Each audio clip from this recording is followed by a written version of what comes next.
Hey everybody, how are you doing? This is Mike Killian of the Navigator Advanced Prophetic Ministry out of Charlotte, North Carolina. And today I want to bring the latest article that I just wrote called, and I know it's backwards in your screen, but this is what it says: The Strong Delusion of Zionism, a history with the history of the Middle East conflict. A research paper designed to bring unbiased, fair, and balanced, verifiable facts to clear away the smokescreen of propaganda that has brought the whole world into deception. That's what I'm going to read for you today. Let me see if I can adjust this light a little bit. Okay. It is 4 pages, and it's got. I'm just going to read the outline real quick. It says, "What a mess the chosen people are." Biblical Zionism versus today's political Zionism.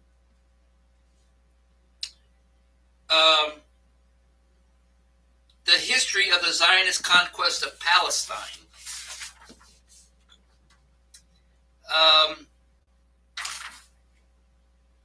And that is it. Basically 3 points. So let me begin reading. Okay?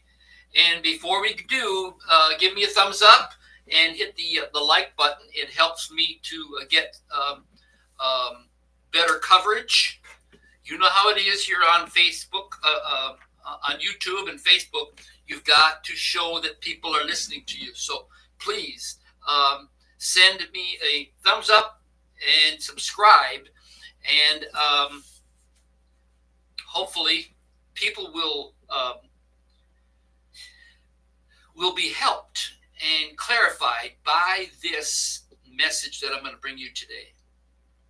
Okay.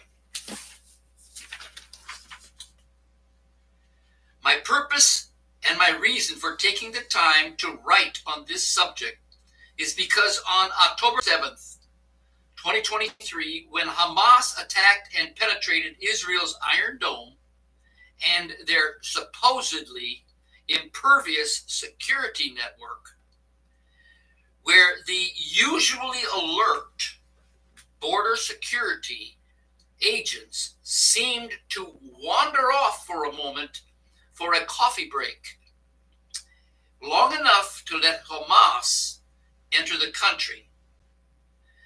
An already confused and deluded world population became even more confused, and Bible teachers became even more drenched in end-time madness, thinking the end-time prophecy clock had just struck midnight, and the rapture was even closer than it was before. So this is what I found. This is what I saw. I mean, the internet just completely changed, and people started to think that, oh my gosh, the coming of the Lord, it's the end of the world. The Armageddon has begun and all that stuff. The last days madness got a shot in the arm during that, because of that war. How is it that the inexperienced and uneducated prophecy teachers seem to have the strongest presence on the airwaves, and those who are skillful in systematic theology and exegesis seem to be nowhere to be found, except buried amongst thousands of speakers on the social media sites? Therefore, since I have been studying eschatology, the doctrine of the day of the Lord and his return to the earth to put things back in order at the end of the age, and history, I've studied history also, and the rise and fall of nations for over 53 years, and because the Christian church is steeped in false interpretations and teachings about such things, I felt moved to set things right and bring accurate and factual considerations out into the open in hopes that the veil of deception can be lifted. Okay? Would you believe that we are living in a matrix of deception, just like it was in the movie of The Matrix? Yes. We are surrounded by so much propaganda that the common person like you and me just doesn't know what to expect. You see, the veil or blindfold of delusion is caused by reporters and Bible teachers that have an agenda to keep the common people confused and out in the dark so as to control us better.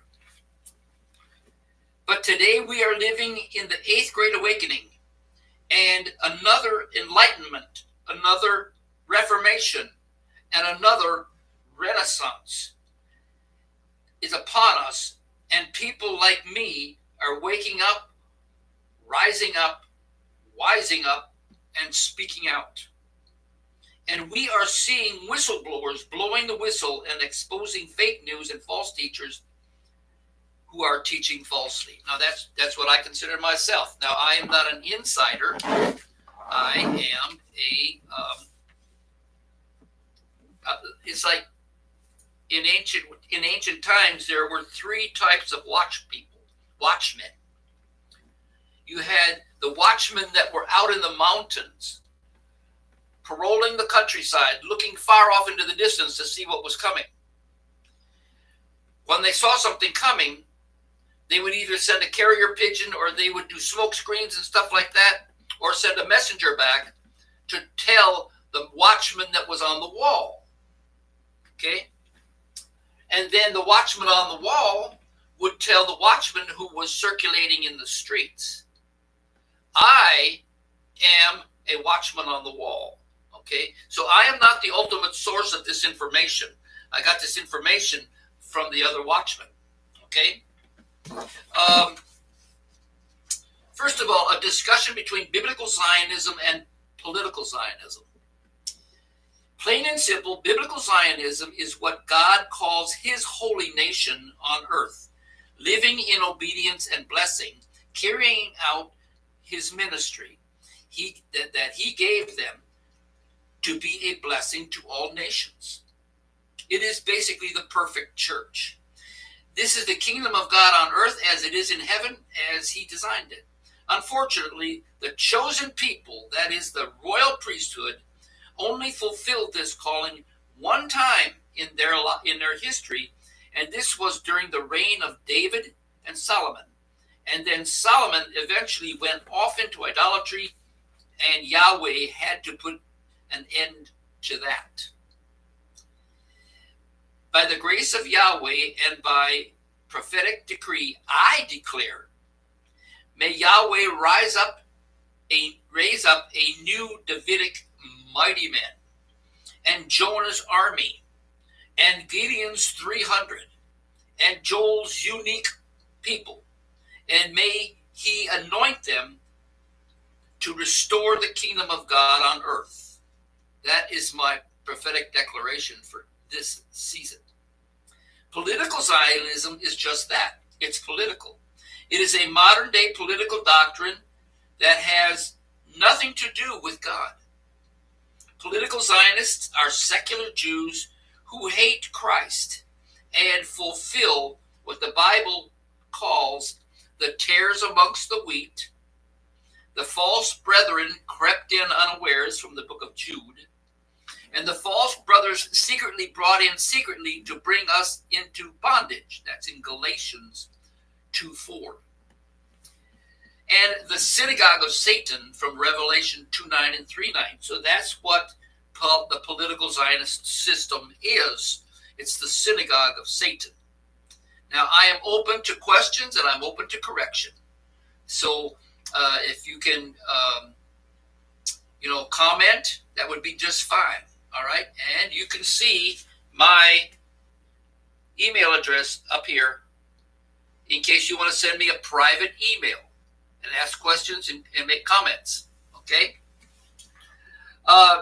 These Jews are secular, even atheists and Satanists, who worship Satan and are also called the Illuminati.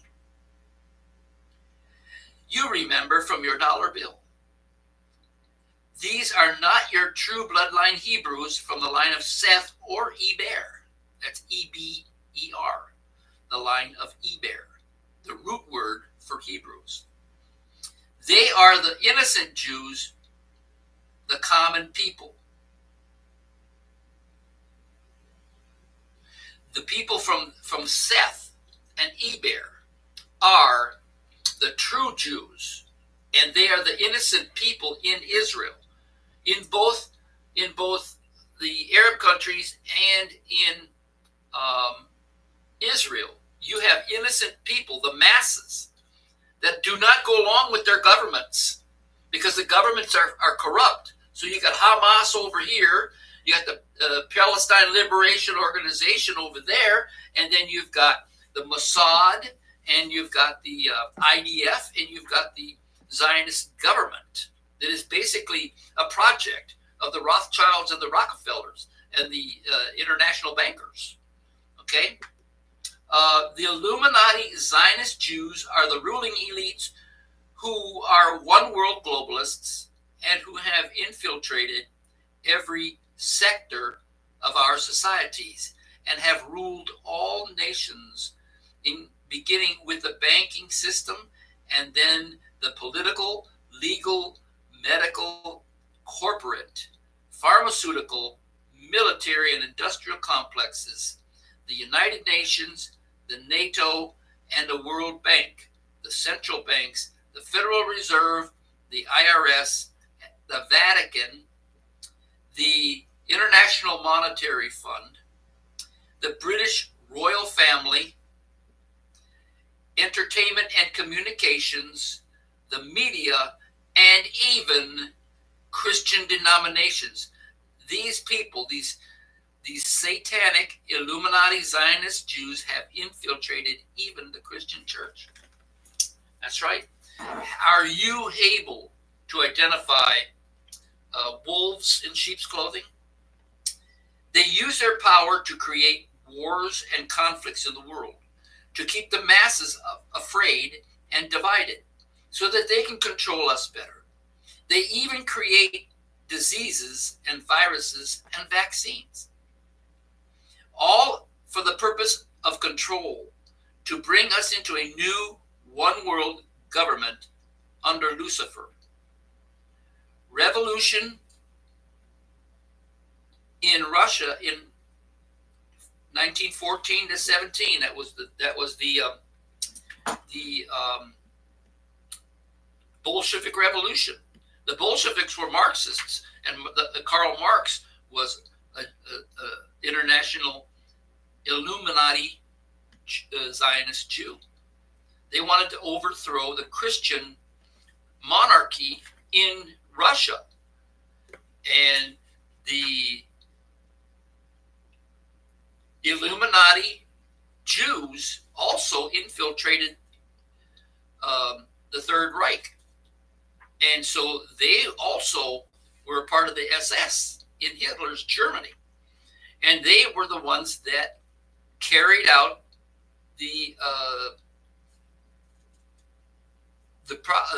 what did they call it? The solution, the final solution of getting rid of so many of their fellow Jewish people. You see, these people are not Jewish, so that they can bring atrocities against their own people and then use it as leverage. Now, where was I? They use their power to create wars and conflicts in the world to keep the masses afraid and divided so that they can control us better. They even create diseases and viruses and vaccines. Okay, I already said that.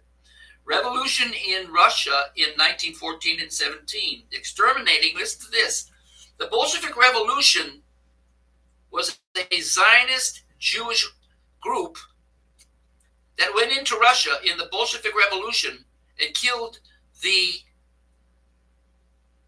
Christian Tsar and his wife and his family and his servants. Okay? They also murdered or exterminated 67 to 68 million Russians, many of who were Christ followers. Is a light bulb going on in your head right now? Are you beginning to realize that these people want to wipe out all Christian governments? That's what your Zionist Jews want to do. They want to wipe you out.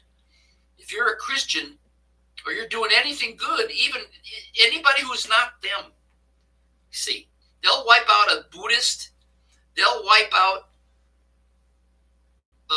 an Arab. They don't care. They just want to get rid of people.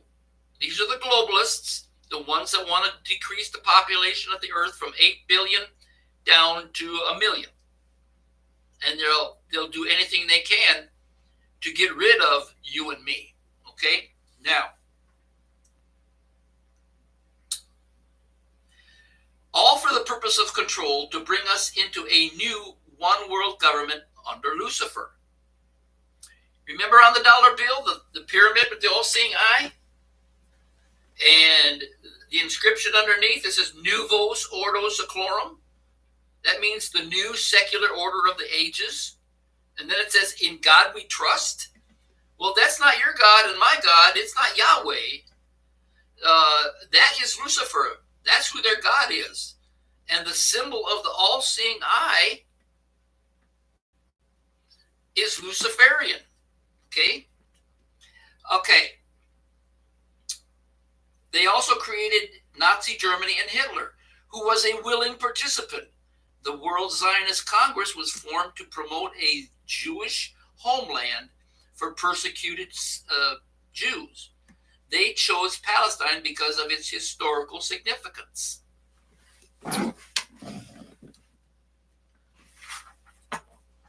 Okay.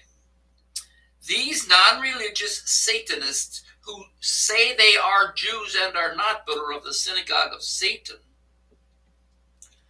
then told the world that Palestine, that is Canaan land and formerly Israel, was theirs by way of God's promise to Abraham, Isaac, and Jacob. See, now they start using the Bible to justify their satanic globalist one world agenda. So they propagandize the world with this scenario through the major media outlets, which they own and operate and monitor with pro-Zionist news. After World War II, they manipulated the UN, heavily populated with Zionists, to grant the Jews illegal status to bring a nation to become a nation in 1947 and 48. Now, let me tell you how ridiculous that is. Let's just say that we are on the board of directors of a corporation, and we've got 15 people sitting around as the board of directors, and there's one woman standing there or sitting with us. She's on the board of directors too. And we're going to use the democratic process to put forth a resolution, and we're going to vote on it. So one guy says, okay, I propose that at the end of every one of our board meetings, all of us will rape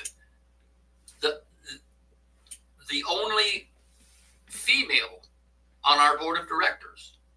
Anybody with me? Shall we have a vote on that? And they have 15 A's or 15 yeses and 1 no. And that's the woman. The woman votes against it. She says, I don't want to be raped at the end of every one of our meetings. But this is a democracy, so you lose. So the board has now ushered into its bylaws that the 15 men on the board of directors will rape the the only female on the board of directors at the end of every meeting. Now, that's what the UN did, okay? The UN was filled with Zionist Jews in high places. And they were the ones that put together the Balfour Declaration and the UN. Let's see if I can find the number. I think it's UN Resolution 181 that legalized a state in Palestine. Well, the reason you can't do that is because there's people already living there. And they've got their homes, they've got their businesses, they've got their farms, their plantations, they've got their mosques built, and they've got manufacturing plants on the land that you want. And so you're saying that you're just going to go in there and take it, which is what they did. Okay? And this is the source of the Middle East conflict. There was no terrorism before this. Okay? There was, for I don't know how long before that, centuries before that, you had 94% Muslim. I think I have this further on here in my research paper. 94% Muslim, 5% Jews, and 1% Christians, living together for 200 or 300 years in peace and harmony. And then the Zionists came. Well, I'm getting ahead of myself, so let me read. So, after World War II, they manipulated the UN, heavily populated with Zionists, to grant the Jews legal status to become a new nation in 1947 and 48.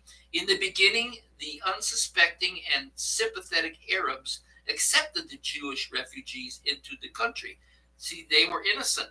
They were extending the hand to their brother because they didn't know what was going on amongst the Jewish people, amongst the Zionists, which was imperialistic, and they wanted to take over. They didn't realize that, especially when the people, the migrations were a small number here and a small number there. They says, "Oh yeah, we can take you in. We can absorb you. There's plenty of room here for you." Okay, that's what began.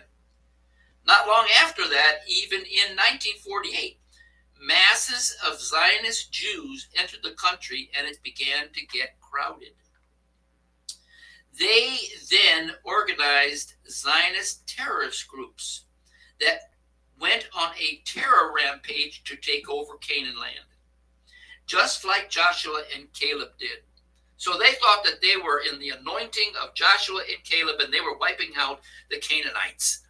That's what their attitude was. I'm telling you, this is what their attitude is. You can believe me. I am an independent researcher.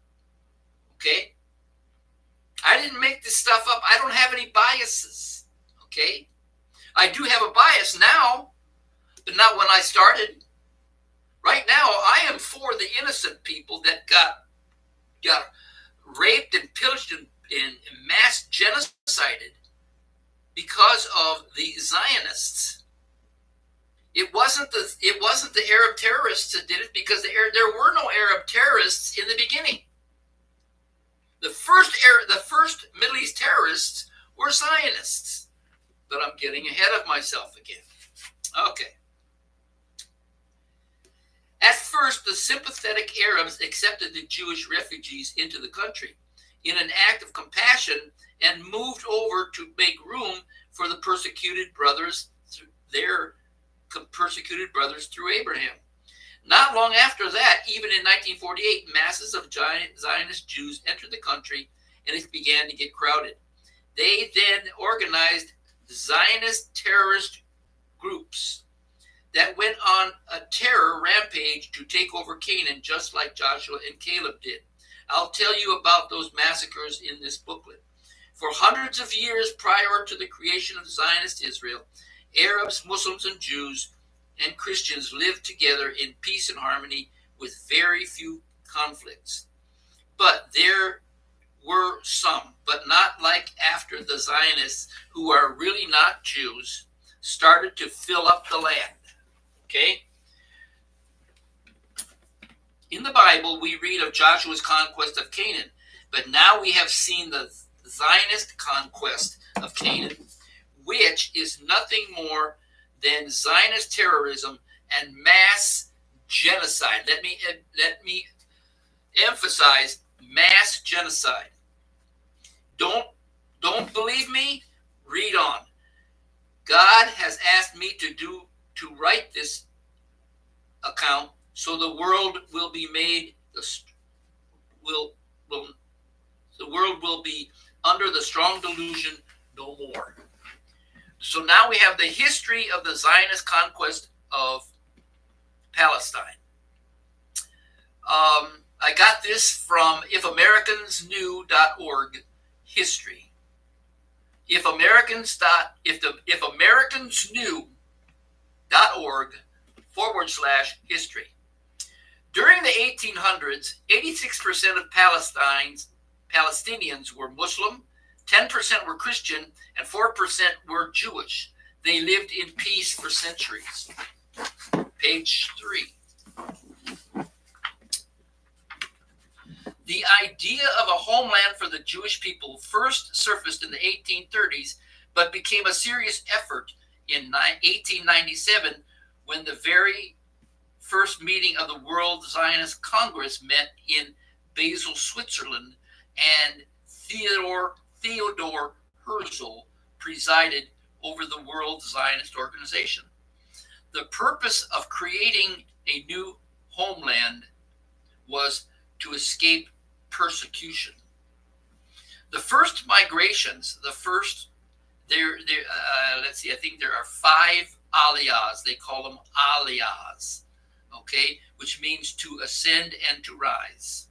The first aliyah was in 1882 to 1900, and there were approximately 35,000 Jews immigrated to the Ottoman Palestine. This was when the Ottoman Empire still existed. I'm not going to go through all these aliyahs, but there were the last aliyah, the 5th aliyah, included 225,000 to 250,000 Jews. After that, after the 5th aliyah, as we got up to 1948 and beyond, then conflict began to arise, because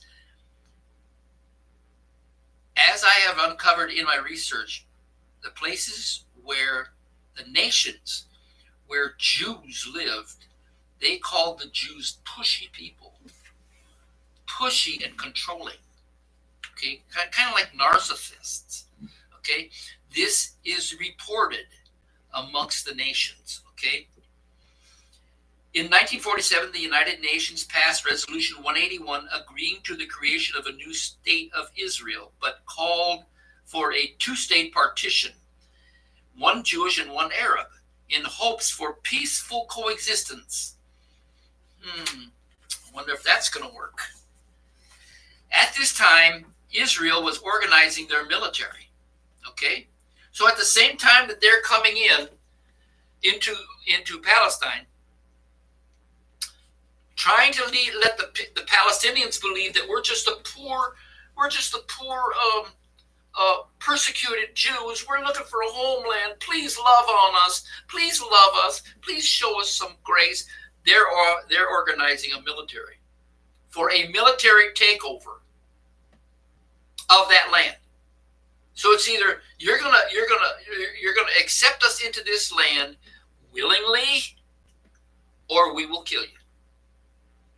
And as you see through the history that I'm going to quote you, that is what happened. Now, they were organizing their military. This turns out not for protection against outside aggressors, but we will see the military become Zionist terror groups.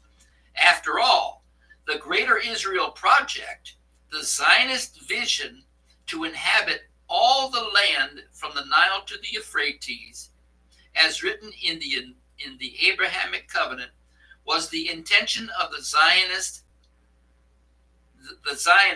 almost from the beginning of the movement.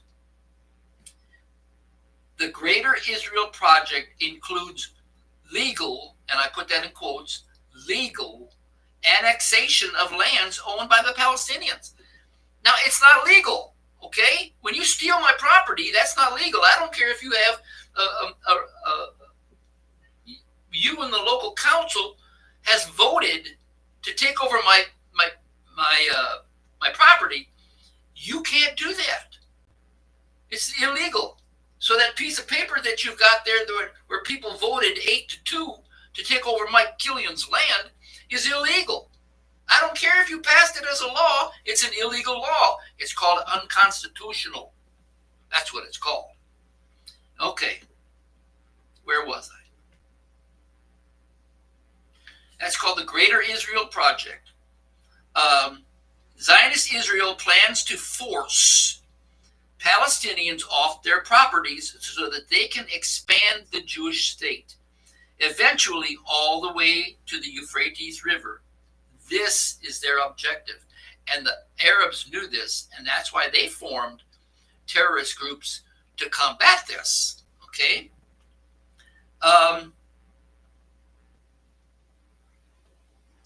If you were a Palestinian, would you settle for this? Would this tick you off a little bit? Wouldn't you like fight back or something? If you were a Palestinian, if the Zionists won't listen, there will be a war. Okay?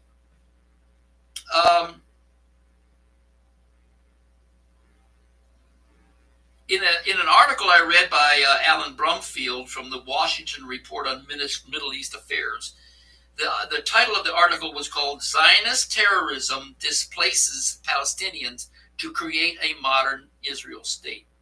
Here's the history of Zionist terrorism. 1947 and 48, Zionist underground terrorist groups began working their plans of ethnic cleansing. Okay? What Israel is doing in Israel is called ethnic cleansing of the Palestinians. To drive the Palestinians out of Palestine and annex their lands for the execution of the Greater Israel Project. These groups were called the Haganah, the Stern Gang, the Lehi Gang, and the Ergun Gang, led by Menachem Begin and Moshe Dayan. In 1947, the Haganah led off by bombing the Christian-owned Semiramis Hotel in Jerusalem, killing 26 people, including one child. All of the news agencies, which are owned by the Zionists, ignored this incident. So that was the very first act of terrorism, the Semiramis Hotel in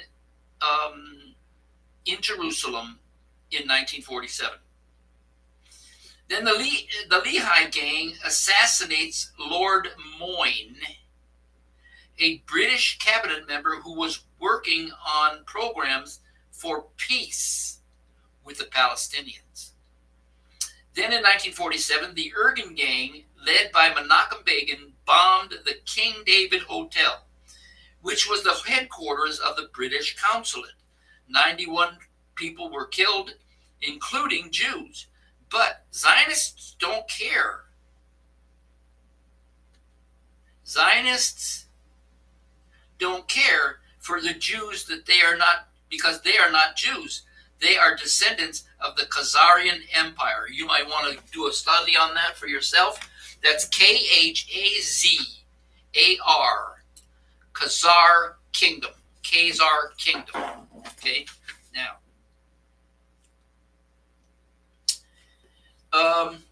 In 1948, there was the massacre at Deir Yassin. I'll spell it for you. DeirYasssin. Y-A-S-S-I-N.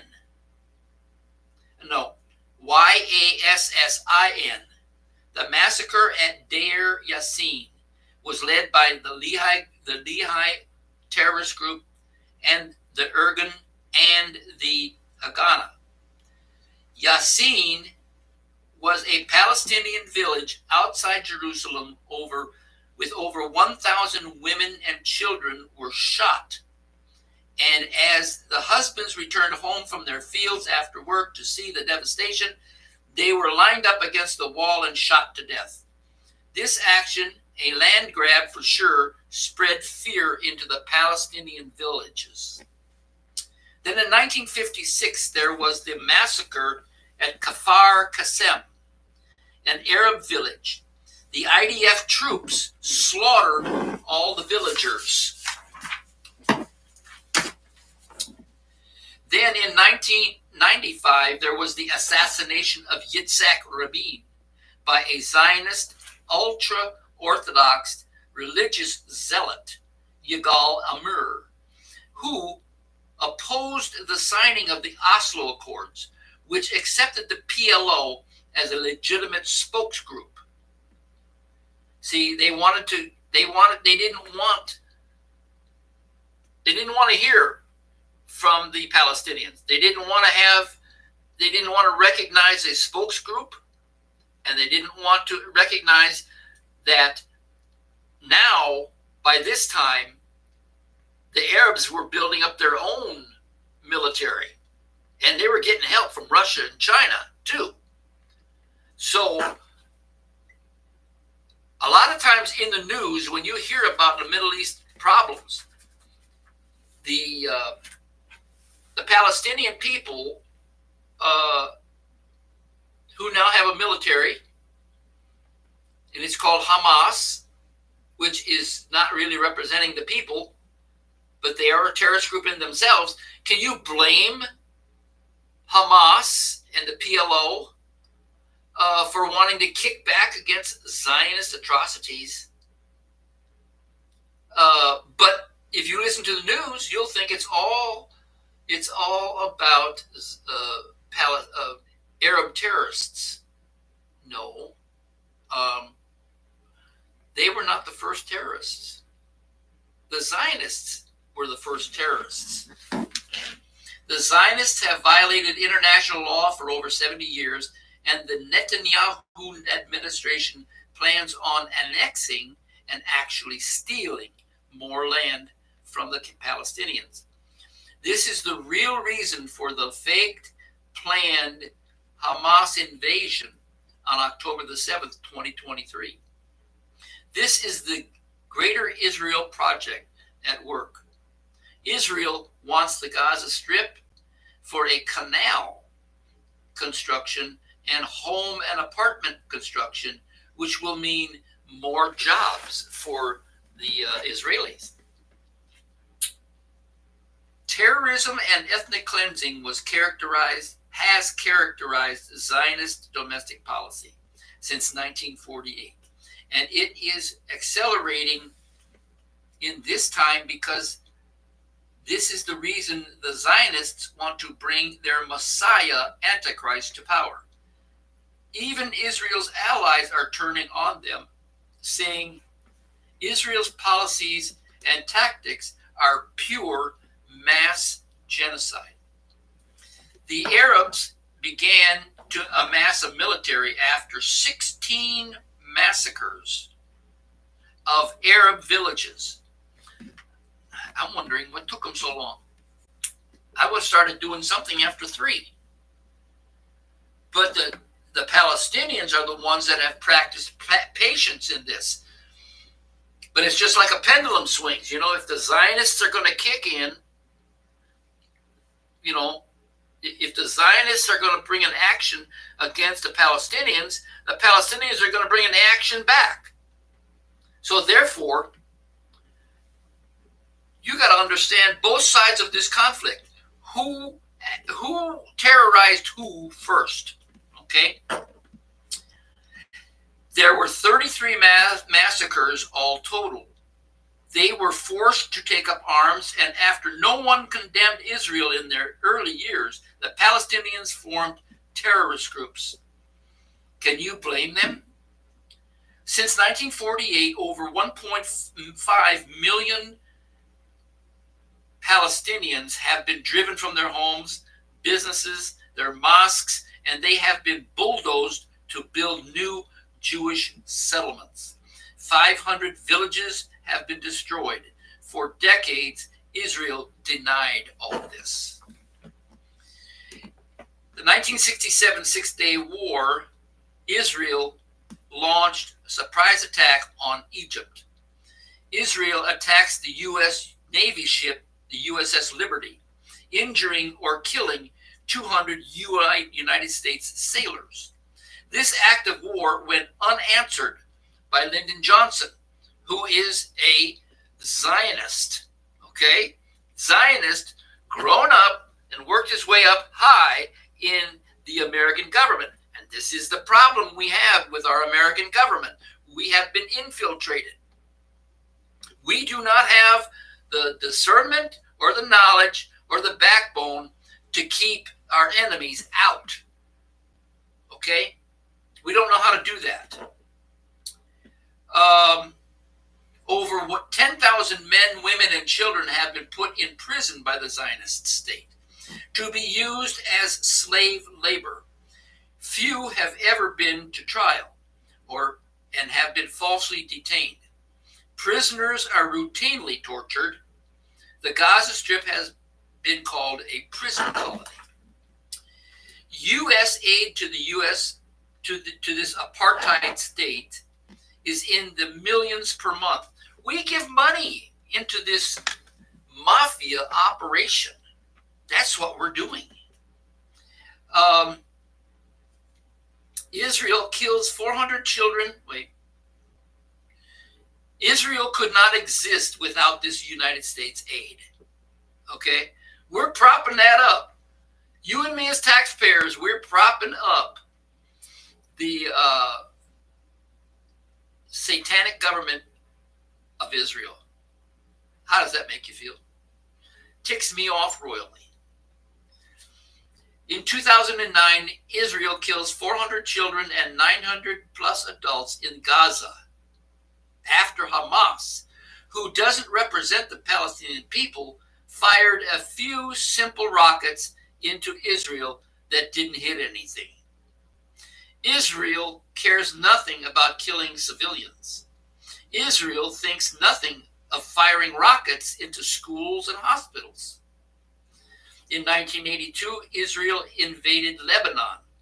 17,500 killed, mostly innocent civilians.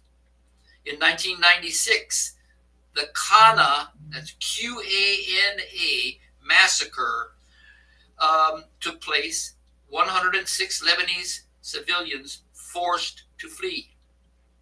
In 2006, Israel bombs the Marwahin village.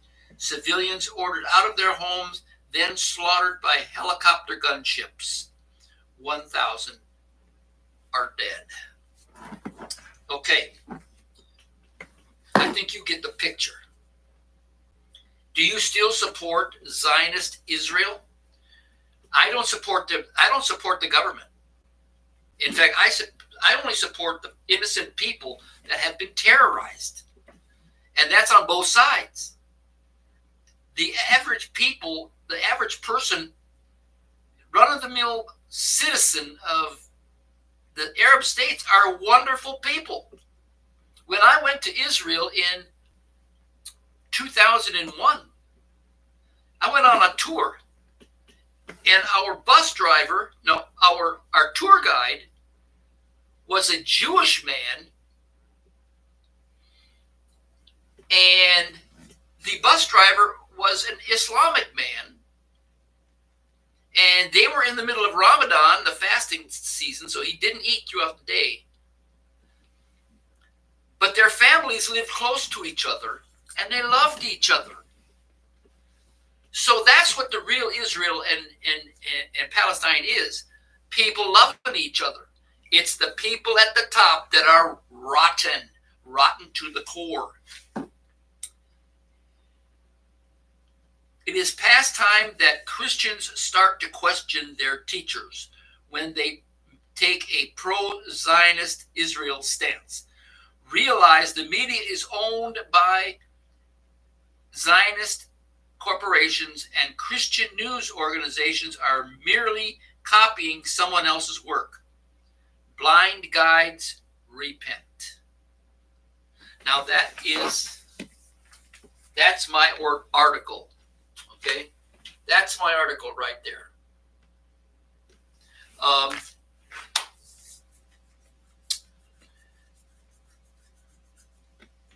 I would like to know what you think.